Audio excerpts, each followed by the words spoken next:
My brother just tried to propose to my fiancée in front of our whole family to prove she still had feelings for him, and I'm scared she might have second thoughts about marrying me because of this. My 28 male brother Mark, 26 male, used to date my fiancée Jen, 26 female, a year ago. For context, they dated back in August 2022. They were only together for a month before he broke things off with her because he was bored of being in a relationship and never really wanted to settle down anyway. At the time they were dating I was in a different state, so I had no idea he even had a girlfriend, and I had no idea who Jen was until I met her. Jen and I met at a bar when I moved back in October and hit it off really well. She was easily the most beautiful and intelligent woman I ever met, and we met up a few times more before we made it official. Fast forward to December and I finally bring her up to my family and propose them meeting her at Christmas. They knew I was in a relationship, but I'm not the most open about my personal life, so I kept details about her to a minimum until I knew how serious we really were. My parents asked to see pictures and they started passing my phone around the dinner table. Mark saw it and blew up, calling me a shit brother for dating his ex-girlfriend, and he demanded I break it off with her. I refused. When I asked Jen about it, she confirmed they dated and gave me the details about their breakup. It took a few weeks, but eventually Mark stopped bringing up me dating his ex and I thought he was over it. On Jen's birthday this year, I took her out to a fancy dinner with both of our families and her closest friends, and I asked her to marry me. Mark flipped once again and blew up about me proposing to her, which me and my sisters immediately shut down. The incident happened this past weekend. Mark had been pretty quiet about the whole thing for the last 2 months. I didn't see him much and figured he went low contact with me, which I had no problem with. Then he invited me and Jen for family dinner at his apartment with my parents and sisters. I thought it was weird, but my parents and sisters were also going, so we agreed to go. The dinner was nice, nothing too fancy, and we moved to the living room to talk. About 30 minutes into normal conversation, Mark stood up and told us he had an announcement. He made a long speech about being happy to have his family around for his big moment, then got on one knee and pulled out this cheap ring while asking Jen to marry him. Jen was confused and obviously uncomfortable and demanded that he put it away and stand up. My dad tried to make a grab for Mark, but I got to him first and punched him. I won't repeat most of it, mostly because I was too angry to even listen to most of it, but he said something along the lines of wanting to show me that Jen wasn't really into me and just wanted to get back at him. Before it could get worse, my parents rushed me out and promised to talk to him. It's been a few days since it happened and I'm still pissed off. I don't know what to do at this point. I'm scared Jen might have second thoughts marrying me because of this. Any advice? Edit to add later that day. First, thanks for reading and responding. I want to clarify a few things that I saw in the comments. 1. Jen and I are newly engaged. It was one of those feelings where we both knew we were in it for the long run. As fast as it is, I'm sure about her. 2. When we met, I was the one who approached her, not the other way around. Whether she knew or had suspicions of us being related, I don't know. I asked after finding out they dated and she says she had no idea. I didn't have a reason to doubt that, but I can admit this, seemingly, overreaction on Mark's part does raise red flags. 3. I had no idea she and Mark dated when I met her. Mark and I aren't close at all. We used to be, but as we grew up we drifted and talked less and less. Before I moved back, we didn't really speak much aside from special days like his or my birthday. Jen knew of my family but not much until I decided I was ready to introduce them to her. When she and Mark met, again, I didn't get a sense of any residual feelings on either part. She didn't treat him like a stranger, but she also wasn't overly affectionate with him either. 4. I was told this was a relationship that lasted a month. I didn't think I needed permission from Mark to ask her to marry me, but maybe that was wrong of me. I'm not sure. That being said, I plan to talk to Mark this weekend to lay everything out on the table and figure out what's up. I never asked for his side of their relationship, which is my fault for not doing my due diligence. Update 2 days later, I called Mark and asked him to meet up with me at my place to talk. I told him I would prefer Jen to be around for the talk as well, but I was cool with it if he didn't want her there. He agreed to talk to both of us and showed up at my place around noon today. It was pretty quiet for a few minutes before I started the conversation. I apologized for not warning him I would be proposing to Jen, and I apologized for hitting him. He said it was whatever, but he appreciated the apology. I told him what Jen had said about the relationship and breakup when I asked her about it, and I asked him to confirm if it was true. I pretty much said that his reaction throughout his whole thing has been extreme, and I wanted to make sure I wasn't misunderstanding their relationship or downplaying how serious they were. He confirmed that they only dated for a few weeks and he broke up with her because he lost interest. Jen asked if he was acting like this because he still had feelings or regrets about ending things with her. He said he could admit he thought she was more attractive than when he last saw her, but there weren't any feelings or regrets. He said he just didn't like seeing a girl he dated, even if it was short term, with his older brother, and as a man I shouldn't have violated him by pursuing things with his ex. I reminded him that I had no idea they dated, so it wasn't like I consciously did this knowing their history together. He shrugged me off and said it didn't matter, I still should have broken it off. He was adamant that if the roles were reversed he would have done the same thing, which I highly doubt. I asked him why he proposed to her if he didn't have any lingering feelings. Basically, to sum it up, he was talking about it to one of his buddies who was around when Mark and Jen dated, and the guy put the idea in his head that maybe Jen knew from the start that we were related and was doing this to get back at him, considering Jen had been hung up on him after they ended. He and his friend thought it would be a good idea to test it and see if they were right, so he came up with the idea to propose and see if she dumped me for him. Jen asked him to elaborate on why he thought she was hung up on him, and he told her that he heard she was asking about him following the breakup and still hanging out at the places they used to go to, so it was a valid assumption. Then for her to pop up randomly with his brother affirmed his suspicions. Jen told him she'd only asked about him once following the breakup and she'd been hanging out at those places with friends before they started dating and she wouldn't avoid them because of a breakup. She also told him she was offended at the idea that she would go as low as to pursue me, just to get back at him. He shrugged and gave her a half apology but said she had to see it from his point of view. He asked her if she really didn't know and she told him that she didn't see the resemblance in us until we were in the same room and we act nothing alike, so it never crossed her mind, and he said okay. That pretty much wrapped up the conversation. He did tell me before he left that I could take back his invite to the wedding because he can't bring himself to support our relationship knowing he used to date her. I told him he didn't have to worry about that as he was most likely going to be uninvited anyway. It's been a few hours since our talk and I do feel better. My parents aren't too happy about him being uninvited, but they understood that it was a mutual decision and probably for the best. My sisters told me they knew he didn't have a good reason for being a jerk and they don't blame me for not wanting him at the wedding. As of now, I'm going to limit contact with Mark and I doubt he'll reach out to me anytime soon either. Once again, I want to thank everyone for reading and commenting, and if anything significant happens, I'll update again. Second update 2 months later, so I've been low contact with Mark since our last conversation.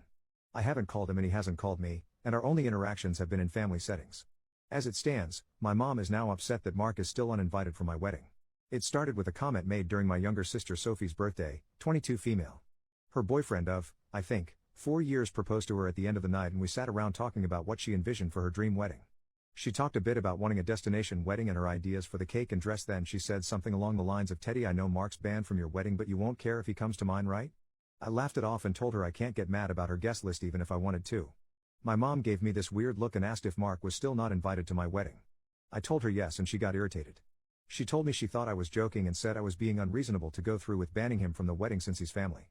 She accused me of holding a grudge just to be petty. I reminded her that he and I agreed on him not coming. I then told her that this wasn't the time to talk about my wedding since the day was about Sophie, and if Mark or her want to talk about my wedding they can call me another time. Sophie laid into my mom a bit about trying to make her special day about Mark and my mom dropped the issue. For those of you who might be wondering, Mark wasn't at Sophie's party because he apparently had to work and couldn't make it. A few days later, my mom stopped by my house and said she wanted to discuss my wedding. She asked me why I was so adamant about Mark not coming to my wedding. She said that I shouldn't be so insecure about Mark and Jen's previous relationship and that uninviting him was a step too far. I told her that Mark and I mutually agreed on him not coming to the wedding and he can come to me about it himself if he has a problem with it. We got into an argument and she said that if I wasn't going to re-invite Mark then she would not be coming either because I'm ostracizing her son. I shrugged and told her if that's what she wants then she can toss her invite in the trash because I won't beg her to be there. She asked me if I would really be okay with her not attending and I told her it wouldn't be the first time she missed an event of mine because of Mark. She said I was being an off for throwing her past mistakes in her face and she stormed out. I then started getting messages and phone calls from her and a few family members about the whole situation saying I was in the wrong and urging me to invite Mark just to keep the peace. Jen's also been getting messages from my mom asking her to talk to me and get me to change my mind, but to my knowledge she hasn't been responding. So far, most of my mom's side of the family are standing in solidarity with her and not attending, while my dad and his side of the family, which is only my aunt and uncle and their 2 kids, agree with me and are still coming. My sisters are also still coming to the wedding and of course Jen's family too. Also, I talked to Mark about it and asked him if he had a problem with not having an invite. He said he uninvited himself in the first place and he doesn't get why they're making a big deal because he still doesn't want to go. He told me to leave him out of the fighting because he's not involved and he says he'd tell her the same. As of now, I'm back to being low contact with my mom, but my dad and I are still on decent terms. I'm still deciding on whether I'll re-invite my mom and her family, should they change their mind about the boycott, but the chances are low and I told my dad this too, which he understands. For now, Jan and I started looking into downsizing the venue since the guest list is significantly smaller. Update 3, my mom is uninvited from the wedding indefinitely. About 2 weeks after she decided to not come to the wedding, she stopped by and said she wanted to clear the air and talk about everything. We agreed and invited her in to join us for dinner. Jan made her a plate of food and I asked her if she was still planning on not coming to the wedding. She said that while she wants to, she can't get over me not inviting Mark because of a simple mistake. I reminded her that his simple mistake was proposing to my fiancée with me sitting less than 3 feet away from him and she said it was just a joke. Jan asked her why she wanted to talk if she was maintaining the same stance on Mark coming to the wedding. She said she wanted to talk to Jen and she was hoping Jen would hear her out and talk me into inviting Mark again. She apparently assumed I was at work and she'd be able to catch her alone. Jen politely told her that she understood her thought process but she wouldn't have had that conversation anyway without me present since this is about my brother. My mom made a comment somewhere in the lines of Jen being spineless and unable to have a conversation without me thinking for her, which started a pretty heated back and forth between the 3 of us before Jen told her to get out. She got up and started walking towards the door and my mom followed her still screaming at her. By this point she's yelling about her tearing our family apart. While Jen was unlocking the front door my mom grabbed her hair and pulled her to the ground still screaming. She hit her and tried to claw her face and I dragged her off of her and threw her outside. She banged on the door for a few minutes while I made sure Jen was okay before she left and called the both of us repeatedly. When I was sure Jen was okay I texted my mom and told her not to bother reaching out again because we'll never speak to her again. I called my dad and sisters and told them what happened too. My dad was surprised and tried to make excuses, saying she'd been stressed about this whole situation for a while. My sisters say they knew she'd snap eventually since she's always been a crazy bitch and they said they'd come make sure Jen is okay. I asked Jen if she wanted to press charges but she declined and said she only wanted to cut contact with her for good. I told that part was obvious but she should still talk to the police since she was physically assaulted but she doesn't want my mom to get arrested. My sisters and Jen's mom came by to comfort her thankfully so she's doing okay. My mom is blocked on everything until Jen says otherwise. I genuinely don't know what to do now. Jen doesn't want to go to the police because she'd feel guilty having her arrested over this, but my sisters and I want to convince her too, and I'd at least want documentation in case something happens in the future. Clarification and some background on my relationship with my parents. Some people were asking questions about my mom and my decision not to be open with Jen about my relationship with my parents. I figure I could give some background on why we're so strained. Like some of you said, Mark was the golden child. Mark was my mom's baby boy and she didn't do much to try and hide it. They didn't spend much time with my sisters and I like normal parents did with their kids unless they had to, but they'd spend time with Mark as often as possible like taking him out shopping while we stayed with a sitter, or bringing him home his favorite food and toys from the store when they'd shop alone. He usually got better things compared to the rest of us like new expensive clothes while ours were thrifted or new toys just for him compared to old toys we had to share with each other. If my sisters and I got gifts, they were for us to share, but my mom made it pretty clear that Mark's things were only for him and we shouldn't touch it. When Mark would screw up, I'd get punished for not being a good role model and showing him the proper way to behave. For example, Mark went through a phase of breaking his toys and I got the beating because obviously he learned the behavior from me. When he was 8, Mark got in trouble at school for trying to push a kid down the stairs. I was grounded for 2 weeks and told to apologize to the kid for not teaching my brother right. When I turned 13, I pushed for my parents to start giving me an allowance. They agreed as long as I did household chores like mowing the lawn, taking out the trash, raking leaves, etc. It was usually somewhere around $25 a week to help me start saving. Mark saw that I was getting money and he begged my parents for an allowance too. Instead of making him work, $10 of my allowance money was given to him each week because we were doing such a good job with our chores, that he never touched. Whenever I asked him to help, he'd tell me it's not his job to do chores so why should he bother. It was around this time that I started really distancing myself from my brother. By the time I entered high school, we only talked to each other when we needed small favors or when we absolutely had to. I got my first job when I turned 17 because I wanted to finally get my own car and make money that they couldn't force me to give to Mark. My oldest sister Maggie helped me start my own bank account and showed me how to properly budget and save my money. I got my first car at 18 after all of my hard work. When Mark got his license, my parents asked me to let him use my car to get around and for extra practice behind the wheel. Reluctantly I agreed and for a while the arrangement was fine. Mark used my car when I didn't need it and helped maintain it pretty well. When he expressed wanting my parents to buy him his own car, my mom came to me and told me to give him my car because he needed it more. When I refused, she threatened to kick me out. We got in a fight that night which ended with her giving Mark my car and taking me to transfer ownership of it to him within the following few days. Since I didn't have anywhere else I could go at the time, I just sucked it up and signed it over. When I graduated high school, both of my parents skipped my graduation because Mark didn't want to sit in a long ceremony just to see me get a piece of paper, and my mom didn't want to leave him alone for the night. So I only had the support of my sisters and my aunt and uncle who wanted to take me out. They ended up having to bring me home at my parents' request because they made me dinner to make it up to me. It was a dinner I couldn't eat because my mom put shrimp and chicken on the same serving dish and I'm allergic to shellfish. My first year out of high school I worked 2 jobs to buy myself another car, and at the start of the new school year I moved away for college and cut contact with them. They, mostly my mom, tried to reach out for the first few months via social media and Sophie, but I never responded and I told Sophie she would be cut off too if she kept trying.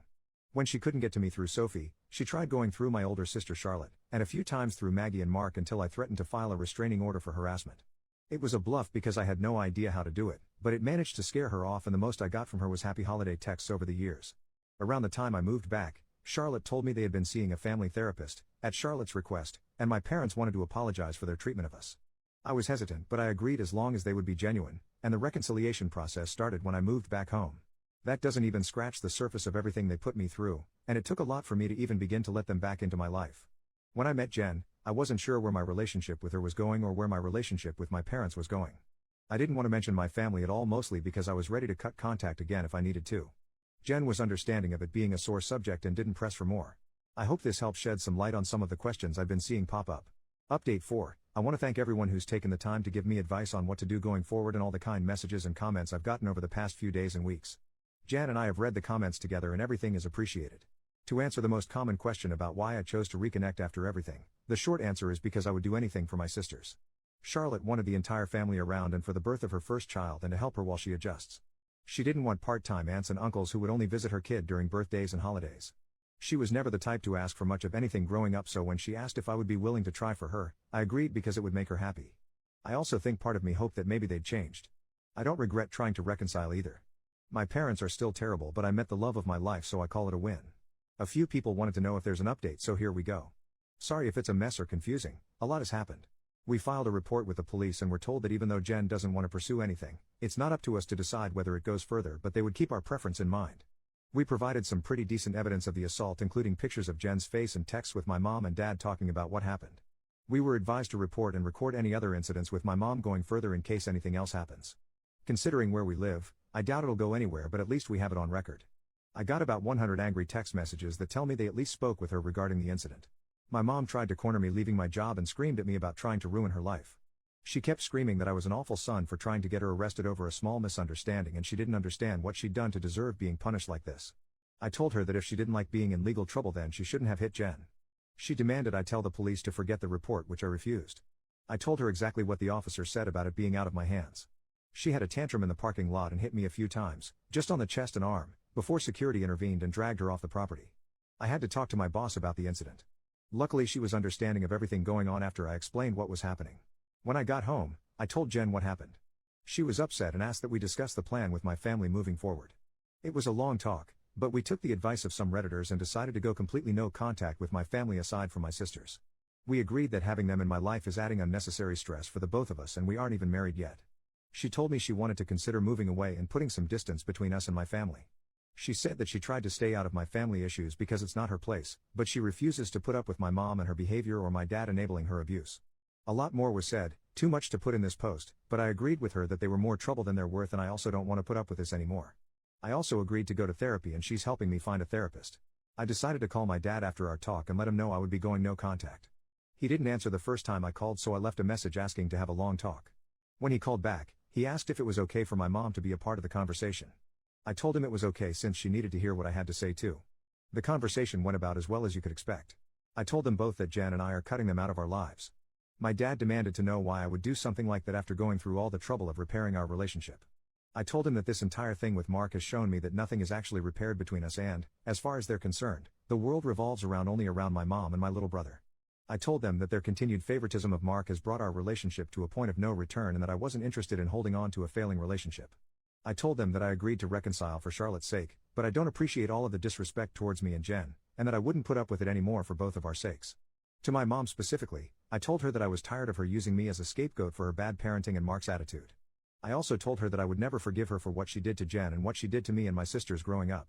She started to say how I should move on like my sisters have, but I cut her off and told her that she should take their forgiveness and move on because she would never receive it from me, especially after everything she's done these last few weeks. She started crying and asking me how I could treat her like such a villain. I told her she could only be upset with herself because I've done nothing wrong.